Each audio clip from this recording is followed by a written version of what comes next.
Hey, cosplayers. I'm out in my garage, but I'm also outside. Is it daytime? Heck no, I don't work during the daytime. That's what losers work, right? Okay, so today I'm painting. It was a beautiful day and there was lots of sun out today, but it's also late November and it's cold as frick. Well, not cold as frick. I'm wearing short sleeves, crying out loud. It's cold enough that it's going to interfere with painting. So this is about painting. So what you see here is a big-ish pot of water. Big-ish, it's not huge. And they're not completely submerged either. This is a paint can that I was keeping in my garage. This water is warm to the touch. That's all it really needs. And I just did it straight from the hot water from the tap, and it doesn't need anything more complicated than that. If the hot water gets to be too hot to the touch, like you put your hand under it and you have to retract it, you want to turn that hot water down a little bit. It just needs to be warm.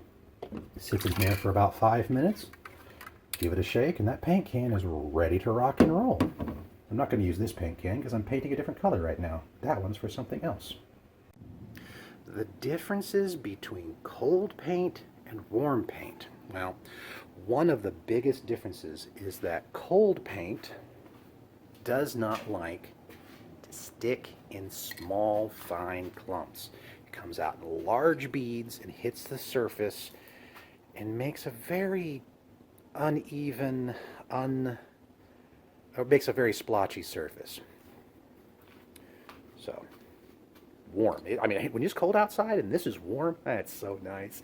You spray paint with a warm can of spray paint, your hand stays warm. You people up north, like in not Texas, are going to love that. Warm can of spray paint is going to keep your fingers working well, and you have to work that nozzle over and over again. It's going to save your sanity. Okay, I just painted this, and see how little bit of a splotch there is in the middle. I have an eye for this kind of thing, so I can see it.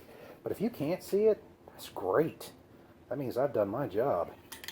But this was a cheap can of white that I put over the primer just to even out the color, because the primer is darker than this very bright color.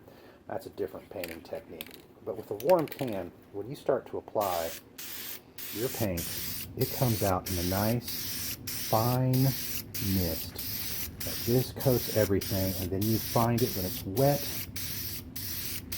and then you move on to the next stop, or that next spot.